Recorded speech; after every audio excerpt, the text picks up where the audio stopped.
It was 1647 hours on October 14th, 1943, in Thorpe Abbotts, England. On the runway, the B-17 Flying Fortress came to a shaky stop, with its No. 3 engine entirely dead and its No. 2 engine smoldering. As Lieutenant Colonel James Shannon walked around the aircraft, he counted the holes. He found that there were 17 holes through the left wing, 23 holes in the fuselage, and 8 additional holes clustered around the location of the tail gunner. It appeared as though the metal skin was a colander. "Skipper, we shouldn't be alive," exclaimed Lieutenant Frank Morrison, his navigator, as he climbed down through the nose gate. Despite the sub-zero conditions at 25,000 feet, his flight suit was drenched in sweat even though the temperature was below zero. "Jerry threw everything at us over Schweinfurt," Shannon said, as he ran his palm over a line of bullet holes that traced the whole length of the fuselage.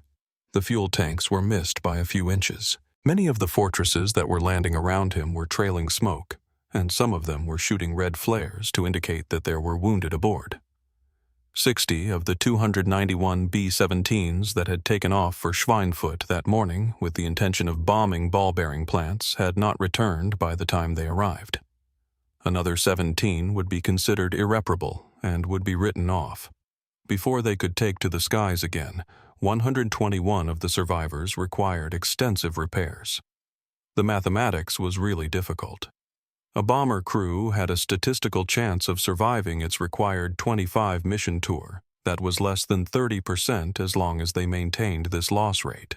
At the same time that Colonel Shannon was inspecting his damaged bomber, counting holes and wondering how they had survived, a Hungarian Jewish refugee mathematician was about to solve a problem that would save hundreds of bomber crews. This mathematician was located in a nondescript apartment building near Columbia University in Manhattan, which is approximately 200 miles away. The individual in question was known as Abraham Wald, and the insight he provided would not only transform military strategy, but also the entire area of statistical analysis. It was precisely the kind of information that the United States Army Air Forces had been gathering for a number of months that Shannon flew the damaged bomber through. The B-17s that had returned from their missions over Germany were all subjected to a thorough inspection. Mapping, cataloging, and measuring were all done for each bullet hole. At various points throughout the aircraft, technical sergeants carrying clipboards would walk around and mark the locations of any damage on standardized diagrams. The uniformity of the facts was indisputable and overwhelming. The most damage was sustained by the fuselage, which had an average of 1.73 bullet holes per square foot. At a rate of 1.21 holes per square foot, the wings came in second place. However, certain places, particularly those surrounding the engines and cockpit, exhibited very little damage, sometimes as little as 0.3 hits per square foot. The fuel system reported 1.55 impacts per square foot, however, select areas showed the least amount of damage. The military brass at Wright Field, which is located in Ohio, believed that the solution was self-evident. During the month of September in 1943, Major General Oliver Eccles, who was the chief of the Material Command, had called it together. "Gentlemen, the data speaks for itself," he added, referring to a graphic that displayed the distribution of damage over a B-17 silhouette. The argument seemed to be unchallengeable. "We need to strengthen these areas that are taking the most damage, add armor plating to the fuselage, and strengthen the wings. When the enemy bullets hit you the most frequently, you should arm yourself." However, Eccles struggled with a problem: his weight. The empty weight of a B-17G was already 36,135 pounds. With every additional pound of armor, the bomb load, fuel capacity, and mobility of the vehicle were further limited. Additional armor weighing around 1,500 pounds could be carried by the Fortress. However, it was necessary to position that armor in a strategic manner. If it were to be placed in the incorrect location, it would be a weight on the aircraft with no protective advantage. Instead of trying to rely on military intuition, the Air Force required mathematical precision. In the 6 weeks leading up to the fatal Schweinfurt raid, the problem had been delegated to the Statistical Research Group at Columbia University. For reasons of safety, the windows of the apartment building that the SRG occupied were painted black. The building was located close to the Columbia University campus. Its presence was widely unknown, even to the majority of those who served in the military. Recruited through what SRG Director Alan Wallace referred to as the Old Boy Network of Academic Statistics, the 18 most brilliant mathematical brains in the United States of America collaborated on the project.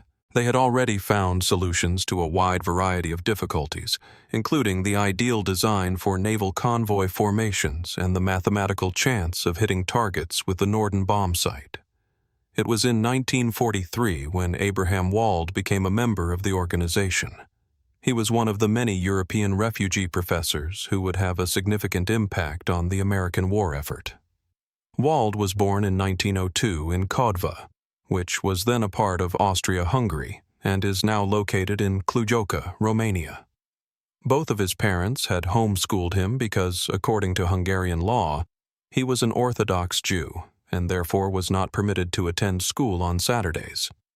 As a result of his exceptional mathematical abilities, he was offered a job at the University of Vienna. Nevertheless, his career there was terminated as a result of the Anschluss 1938.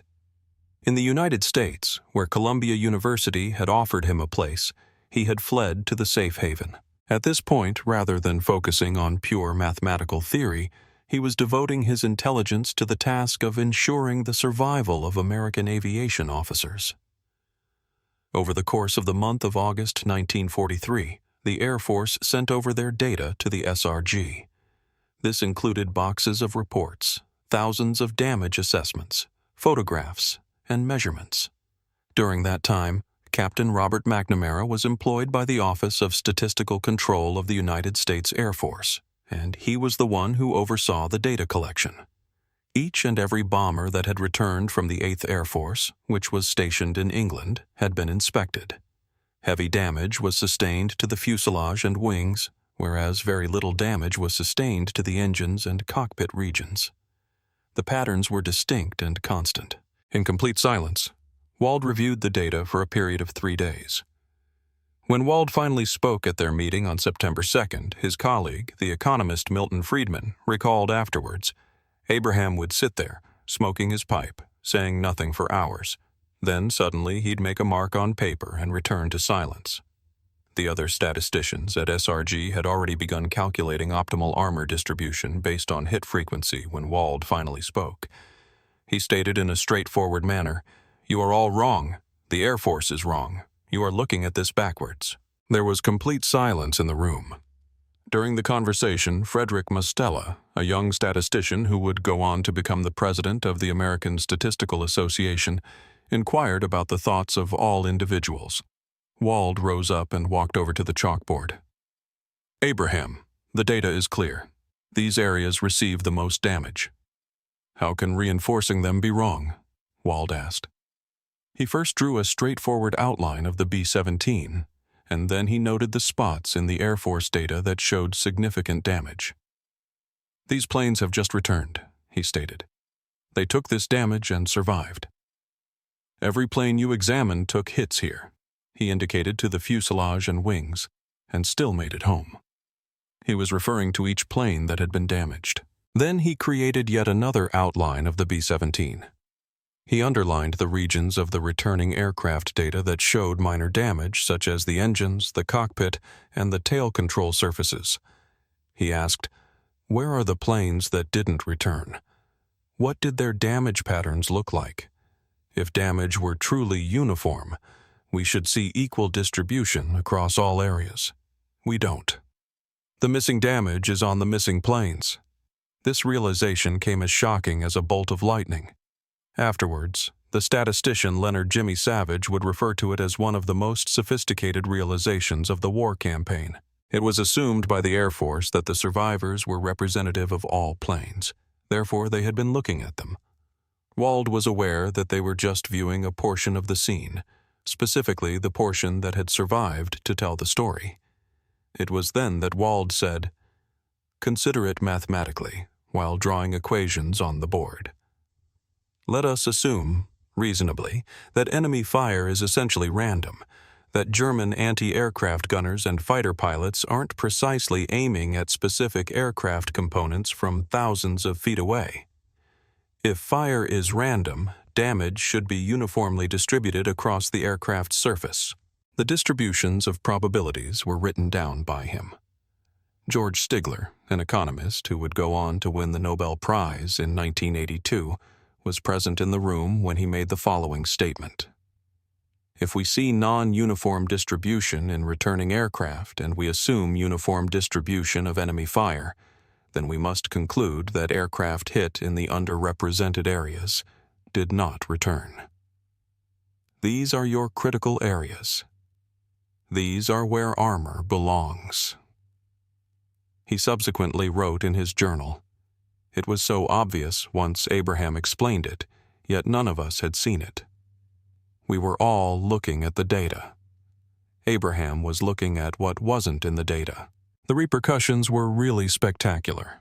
The United States Air Force had been making preparations to add armor to the parts that were most likely to survive damage, while leaving essential areas of the aircraft exposed. To put it another way, it would have been exactly the opposite, which may have resulted in losses being far more severe. With a straightforward application of mathematical logic, Wald's discovery cut through months of planning. Wald, however, was not yet finished. Over the course of the subsequent 3 weeks, he constructed a complete mathematical model for the optimal placement of equipment. His work, which was eventually gathered into 8 notes, contained a great deal more than plain observation. The vulnerability coefficients for the various aircraft regions were estimated by him, taking into account not just the probability of being attacked, but also the functional criticality of the area. If, for example, the aileron control wires were struck, the likelihood of death was far higher than if several hits were made to portions of the fuselage that were not structural. On September 20th, 1943, Wald gave a presentation to representatives of the Air Force in which he detailed his whole study. Orville Anderson, the head of the 8th Bomber Command, had traveled all the way from England to attend the meeting. He had flown in particularly for the purpose of attending. Anderson exhibited skepticism. At that moment, Wald took out a statistical study of the losses that had occurred over the course of the preceding month. "Professor Wald, you are asking us to ignore actual battle damage that we can see and armor areas that appear to be undamaged. General, your loss rates are unsustainable. In August, you lost 60 B-17s attempting to bomb Schweinfurt and Regensburg. That's 600 men. Your own data shows that 38 of those aircraft were seen to suffer engine failures before going down. Engine armor could have saved them." More charts were displayed by him. "Here's your June raid on Kiel. You lost 26 aircraft. Witness reports from returning crews indicate at least 15 went down after cockpit hits. Yet in your surviving aircraft, cockpit damage is minimal. This is not coincidence. This is what I call survivorship bias. We only see the survivors." The term was invented by Wald himself while he was conducting his investigation into the incident. It would go on to become an essential part of statistical analysis, but at that very time, it was revolutionary. After doing an analysis of the data, Anderson contacted his assistant, Major Thomas Powers, to obtain the most recent loss reports. It was clear that the numbers could not be maintained. The 8th Air Force was experiencing a loss of aircraft at a rate that prevented them from being replenished. The question that Anderson posed was, how much weight are we talking about? Wald was prepared for this to happen. Based on my calculations, 1,200 Plownlouts of armor, optimally placed around engines, cockpit, and control cables, would be more effective than 2,000 Plowlos distributed according to observed damage patterns. It wasn't just a mathematical difficulty, it was also extremely practical. It was already possible for the Wright Cyclone engines of the B-17 to experience mechanical failure even in the absence of hostile action. Redesigning the engine cowlings, redistributing the weight, and recalculating the center of gravity were all necessary steps in the process of adding armor. Edward Wells, an engineer at Boeing who had contributed to the design of the B-17, was brought in to provide consultation. Following an examination of Wald's suggestions, he stated, "It is feasible, but it means retrofitting every B-17 in England." By the time Black Thursday occurred in October 1943, when 77 B-17s were destroyed in a single day, the Air Force was in a critical situation.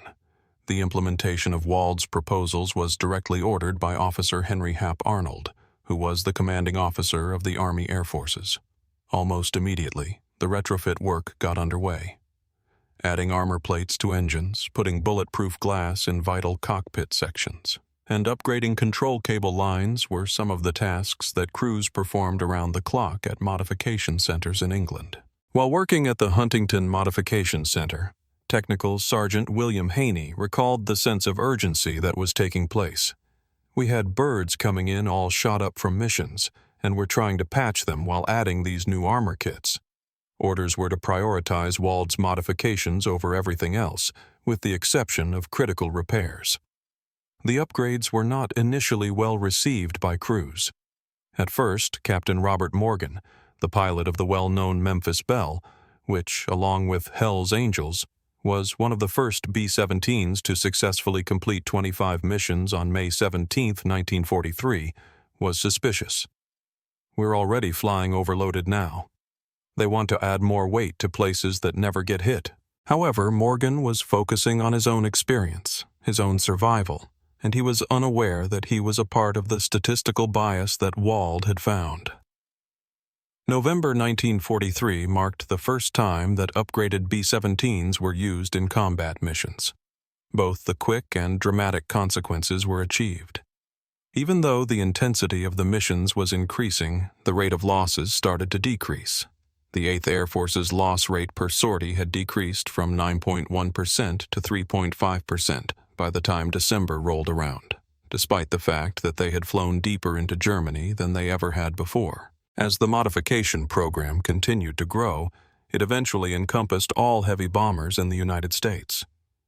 Lieutenant Colonel John Bennett, who flew 31 missions in both original and modified B-17s, saw the difference between the two types of Air Force aircraft. "My first tour, every mission felt like Russian roulette. After the modifications, we still got shot up, but more birds made it home. Crews that would have gone down were limping back." The data shed light on the situation. 666 B-17s were lost by the 8th Air Force in the 6 months prior to Wald's changes. The number of casualties reduced to 371 in the 6 months following the complete adoption, despite the fact that more sorties were flown against targets with improved defenses. With each bomber that was salvaged, 10 soldiers were able to return home without having to become casualties or prisoners of war on the battlefield. However, Wald's influence extended far beyond the placement of armor. In the field of military analysis, his work revolutionized. In order to ensure the survivability of ships, the Navy started using his skills. After doing a retrospective analysis of their own bomber losses, the British Royal Air Force discovered similar trends. Additionally, the Germans were able to learn about Wald's work from the records that they had taken, and they started applying similar analysis to their own planes. The notes written by Wald was read with a great deal of attention by Colonel Curtis LeMay, who would eventually oversee the strategic bombing campaign against Japan. LeMay stated that Wald taught us to look for what wasn't there, and he was right. The concept had immediate applications beyond the realm of aviation. In war, the most important data is often the data you can't collect. During the process of evaluating casualties associated with infantry, the medics discovered that they were only seeing soldiers who had survived long enough to reach aid stations. This resulted in a shift in the priorities of first aid on the battlefield, with the emphasis shifting to injuries that could be lived through with prompt medical attention. When Wald returned to the Statistical Research Group, his success with bomber survivability led to an increase in the responsibilities that he was responsible for.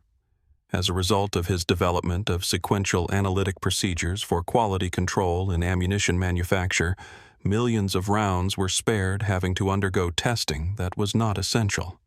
He was able to save the lives of scores of people through his work on optimal search patterns for discovering downed pilots in the Pacific. Later on, Herbert Solomon, Another statistician from the SRG pondered on the distinctive method that Wald had taken. Most of us looked at problems directly. Abraham always asked what we weren't seeing. He had survived the Holocaust by escaping Austria just in time. Perhaps that made him more aware of the danger of only counting survivors. The impact on people was felt in a great number of different individual stories. In March of 1944, flak struck Staff Sergeant James Hensley, who was serving as a ball turret gunner with the 381st Bomb Group. He was killed in the aircraft. Shell fragment came right through the turret, hit the armor plate they'd added behind my head. Before Wald's modifications, that would have killed me. Instead, I just got my bell rung. An identical experience of redemption occurred for Technical Sergeant Roy Vasquez, who served as a flight engineer with the 91st Bomb Group. Lost number 2 engine to flak over Frankfurt before the armor upgrades.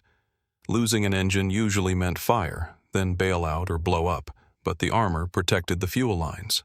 We made it home on 3 engines. Changes were made. However, they were not flawless. Several crews voiced their dissatisfaction with the decreased speed and maneuverability. As a result of the additional weight, takeoff runs were extended, which was essential while operating from England's sometimes foggy and shorter runways. Although there was a modest increase in fuel consumption, these negatives were insignificant when compared to the increased survival rates. Wald's work had already established a doctrine by the beginning of 1944. The survivorship bias analysis was incorporated into all of the operational planning that was done by the Statistical Control Office of the Air Force, which was directed by Charles Terry Thornton. During the introduction of the P-51 Mustang as a long-range escort fighter, analysts utilized Wald's methods to estimate the appropriate fuel tank armor. This resulted in a significant reduction in the number of people who were killed by ground fire. In addition, the Pacific Theater was affected by the event. The B-29 superfortresses that were used to bomb Japan were equipped with armor designs that were modified for Pacific circumstances and were based on Wald's calculations. Torpedo planes and dive bombers used by the Navy were protected in a similar manner. During island-hopping operations, aviation units of the Marine Corps reported significant gains in the survivability of aircraft. During the Vietnam War, Captain Robert McNamara, who had previously assisted in the collection of the initial statistics on bomber damage, worked his way up to the position of Secretary of Defense. The work of Wald was frequently referenced by him as an illustration of how quantitative analysis could potentially save lives. Wald showed us that intuition, even informed military intuition, could be precisely wrong. Mathematics doesn't lie. It was clear that the Germans were aware of Wald's influence because of their reaction to the changes made to American bombers. Adolf Galland, commander of the Luftwaffe, stated in his memoirs, "The Americans suddenly became harder to kill. Our pilots reported that shots which should have been fatal were not bringing down bombers. We suspected armor improvements but didn't understand the systematic approach behind them. During the training of German fighter pilots, an even greater emphasis was placed on engine shots. Nonetheless, this brought about attacks that were both more difficult and dangerous. Approaching from angles that exposed the engines required flying through the fire of many bombers that were engaged in defensive maneuvers. As the German pilots changed their strategies to counter Wald's innovations, the number of German pilots dying rose. In the meantime, the first facts that had appeared to be so persuasive continued to accumulate. Upon the conclusion of the war, the Air Force had documented damage on more than 45,000 aircraft missions that had returned. As Wald had predicted, the patterns remained consistent. Severe damage to the fuselages and wings, but only moderate damage to the engines and cockpits. This was exactly what happened to the airplanes that survived. Each piece of evidence lends credence to his theory. Having missed the opportunity to recognize survivorship bias earlier was a dismal consequence. Statistical research conducted after the war indicated that if Wald's recommendations had been implemented 6 months earlier, it would have been possible to preserve around 300 aircraft and 3,000 airmen. Due to a cognitive blind hole, these were not merely numbers. Rather, these were actual lives that were lost. The 8th Air Force initiated Operation Argument in December 1943, which was a series of major raids on German aircraft production. This occurred 3 months after Wald's initial presentation during the same time period. It was still possible to control the loss rates despite the fact that they were facing the most severe fighter opposition of the conflict. During his tenure as commander of the 8th Air Force, which began in January 1944, General James Doolittle considered the enhancement of aircraft survivability to be an essential factor in the maintenance of offensive pressure. According to what Doolittle wrote, Wald provided us with the ability to maintain operations. Without his work, we would have had to pause, rebuild, retrain. The air war would have extended by months, possibly years. Additionally significant was the psychological impact that workers experienced. The knowledge that their aircraft had been protected by scientific means, and that the most brilliant mathematical brains in the United States had fought to ensure their safety, has had a substantial positive impact on morale. When pilots wrote letters home to their families, they frequently mentioned the new armor and how it made them feel safer, despite the fact that they were flying missions that becoming increasingly risky. In a letter that he sent to his wife in February of 1944, First Lieutenant William Pickering said, "They've added armor in all the right places. Smart fellows figured out where we really need protection. It makes a difference knowing that someone that intelligent is looking out for us." Contrary to popular belief, the alteration program was not controversial. There were initially certain bomber groups that refused, claiming that their experience was more important than statistical analysis.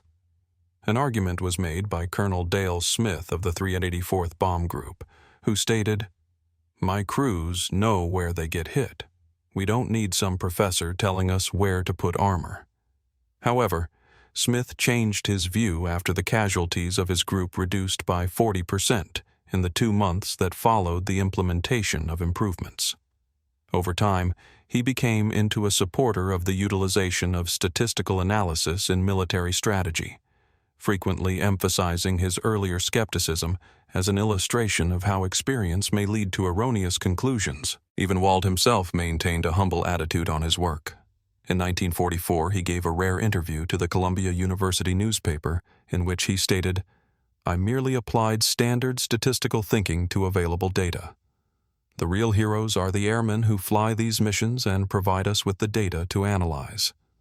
His modesty, however, did not do justice to the revolutionary nature of his insight. Prior to Wald, the majority of military analysis had been based on experience, with commanders and personnel relying on what they saw.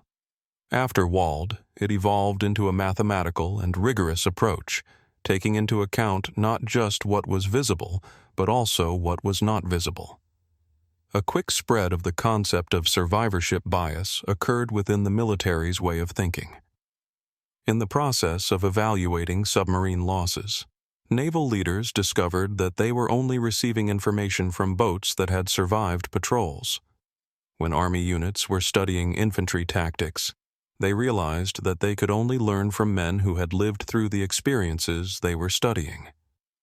All of the services started gathering data in their own unique ways, taking into consideration not just the survivors, but also the missing. A panel that had changed everything from code breaking to artillery aiming referred to Wald's work as the single most important contribution of statistics to the war effort. This statement was made by Dr. Warren Weaver, who was the leader of the applied mathematics panel that oversaw the SRG. Wald experienced a personal toll as a result of the task. The burden of knowing that lives depended on his calculations, the steady stream of casualty reports that he evaluated, and the images of damaged aircraft with obvious bloodstains were all things that weighed heavy on his shoulders. While Wald was serving in the military, his co-worker Alan Wallace saw that he had become noticeably older, with his hair turning gray and deep creases appearing around his eyes. Wald, on the other hand, proceeded to create refinements. In his third memorandum, which was handed in November 1943, he discussed appropriate armor thickness in addition to positioning techniques. His fourth study investigated the trade-offs that exist between defensive armament and armor. Every iteration resulted in the saving of additional lives and a gradual but measurable improvement in survival rates. By D-Day, which occurred on June 6, 1944, Wald's improvements had been integrated into each and every American heavy bomber that was flying over Europe. The tremendous air support for the invasion, which consisted of almost 11,000 sorties in the first 24 hours, was only possible because the destruction rates had been brought down to levels that were sustainable. In a subsequent statement, General Dwight Eisenhower stressed that maintaining air superiority through acceptable bomber losses was essential to the success of the invasion. The impacts that Wald had were demonstrated by the numbers from D-Day. In spite of strong anti-aircraft fire from German positions, the 8th Air Force only lost 28 bombers out of a total of over 1,200 that were sent out, which represents a loss rate of 2.3%. Over the course of the previous year, prior to Wald's work, operations of comparable intensity had loss rates that exceeded 10%. An examination conducted after the war revealed the complete extent of Wald's involvement. During the United States Strategic Bombing Survey, which was carried out soon after the German capitulation, American bombers that had crashed were inspected over territory that had been occupied by the Nazis. Wald's idea was accurately supported by the damage patterns that were found on these airplanes that were lost. These images revealed severe damage to the engines, cockpits, and control systems, precisely in the locations where Wald had suggested placing armor coverage. Additionally, German records that were taken after the war offered a different point of view. The logs of the Luftwaffe squadron revealed an increasing level of dissatisfaction with the durability of American bombers. In December 1943, a German fighter group leader wrote, "The fortresses have become flying tanks. Hits that destroyed them 6 months ago now barely slow them down. This statement comes from the fortress's transformation into flying tanks." Beyond the realm of military use, the legacy was extensive. One of the most important concepts in the fields of statistics, economics, finance, and medicine is the concept of survivor bias. Survivorship bias is currently considered to be normal practice in a variety of fields, including study on the profitability of businesses, medical treatment studies, and analysis of the performance of mutual funds. Multiple fields were transformed as a result of Wald's realization that missing data might be more valuable than data that is now available. The concept was used in the field of finance to explain why the average performance of mutual funds appeared to be positive when only existing funds were considered, while those funds that had failed and closed were ignored. In the field of medicine, it shed light on the reasons why certain treatments appeared to be more beneficial than they actually were, taking into account just those patients who actually survived long enough to finish treatment.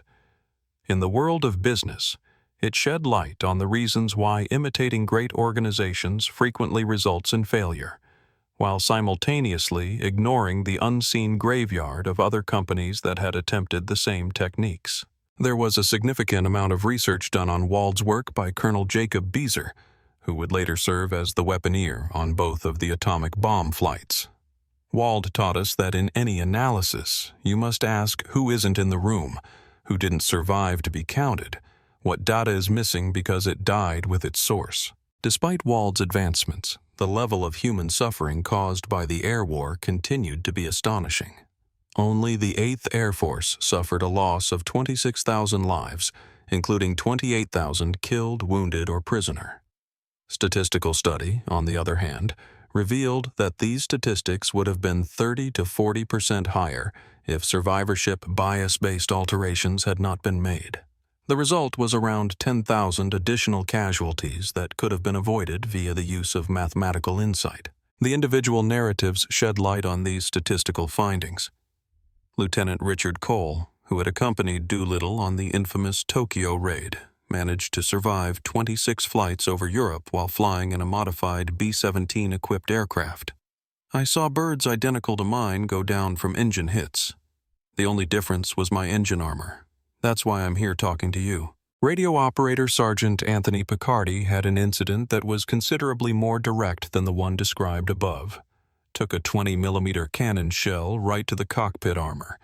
Blew a hole in the plexiglass, but the armor stopped it. Pilot got some scratches from glass, that's all. Before Wald, that's 2 dead men and a crashed bomber. Through the conclusion of the war, the modification program continued to undergo development. Lessons learned were integrated into each successive generation of bombers. The B-29 Super Fortress, which was developed from the beginning with Wald's concepts in mind, had the lowest loss rate of any heavy bomber that was produced by the United States. Despite the fact that Wald was responsible for flying the most hazardous flights over Japan, his impact extended to the analysis of adversaries. His approaches were utilized to investigate the strategies employed by German fighters, Japanese naval forces, and even the industrial production of the adversary. A fundamental principle of intelligence analysis is the idea that data that is not now available may contain more information than data that is already available. Wald earned a commendation from General Arnold in March of 1945, which was close to the time when the war in Europe was coming to a conclusion. It was written in a straightforward manner. Your mathematical insight has saved countless American lives. The nation is in your debt. Wald, as is his custom, shared credit with his whole SRG team. The end of the war did not bring Wald's influence to an end. Many members of the SRG were hired by the newly established RAND Corporation, including numerous individuals who had previously collaborated directly with Wald. Eventually, they extended survivorship bias analysis to the planning of the Vietnam War, as well as to the development of nuclear strategy and space missions. Unfortunately, Wald did not live to witness the full influence that his work had on the world. On the 13th of December in the year 1950, he and his wife were traveling through India on a lecture tour when the Air India DC-3 that was transporting them crashed into the Nilgiri Mountains, which are located in the southern region of India. He had reached the age of 48. All of his co-workers were aware of the irony that someone who had been responsible for saving a large number of airplanes would be killed in a plane disaster. During the memorial service for Abraham Wald, Frederick Mostella made the following statement. Abraham Wald saw what others could not. The ghosts in the data, the missing pieces that told the real story. He saved more lives with mathematics than most generals save with armies. The airmen themselves were the ones who ultimately determined the extent of Wald's influence. The 8th Air Force Association established a memorial at their museum in Savannah, Georgia, in the year 1985. A memorial plaque honoring Abraham Wald can be found in the same area as plaques to great commanders and recipients of the Medal of Honor. It begins with the words, "To the mathematician who saw the unseen and saved the unreturned." Simply put, most of us never heard his name during the war, but thousands of us came home because of him. He looked at holes in metal and saw men who would live or die. That's mathematics with a soul. This was the statement that retired Technical Sergeant Harold Smith made during his speech at the dedication ceremony. The armor configuration that Wald suggested is affixed to the B-17G that is currently on display at the museum. Visitors are given an explanation by docents regarding how the insight of a refugee mathematician over missing data rescued more American airmen than any single tactical improvement that occurred during the war. Specifically, they point to the armor that was placed around the engines, the strengthened cockpit, and the protected control cables. All of these components were positioned in areas where damage was not visible. At this point, the idea appears to be self-evident. It is taught in statistics classes for first-year students and is widely utilized in industries ranging from medical to marketing. In 1943, however, it took a certain amount of brilliance to see that the bombers that did not return held the key to effectively safeguarding those that did return. The capacity of Abraham Wald to discern the invisible and to comprehend that the absence of evidence constituted evidence in and of itself was a revolutionary concept that not only transformed military aviation, but also revolutionized the entire approach to data analysis. Today, Wald's legacy is honored whenever an analyst wonders whether their data represents all cases or only survivors, whenever a researcher contemplates what is missing from their sample, and whenever someone asks, "What am I not seeing?" Wald's legacy is honored every time these individuals raise these questions. He showed the world that often the most vital information is what is not there, that the very act of surviving can blind us to vulnerability, and that mathematics, when applied correctly, can shed light on reality that is buried in plain sight. Furthermore, Wald's personal survival tale served as an illustration of his idea, which is the last irony. Around the time that the Holocaust was consuming the Jewish mathematical community in Austria, he managed to flee the country. Only those of his colleagues at the University of Vienna who had fled were able to continue their job after they had gone. The missing data, along with the mathematicians who were murdered, represented insights that were lost for good. In spite of the fact that Wald survived to revolutionize statistics, his survival itself was a type of bias, because it only represented those individuals who were lucky enough to emerge in time. In addition to directly saving hundreds of bomber crews, his work had a significant impact on military thinking, which ultimately saved thousands more. But probably his most significant contribution was that he taught people to question not only what they see, but also what they don't see, to always ask who is absent from the room, and to inquire about what information was lost along with its place of origin.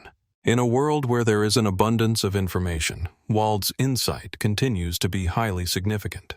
The reality that the most significant facts may be the ones that we will never be able to collect, the planes that were never returned home, and the stories that were terminated before they could be informed.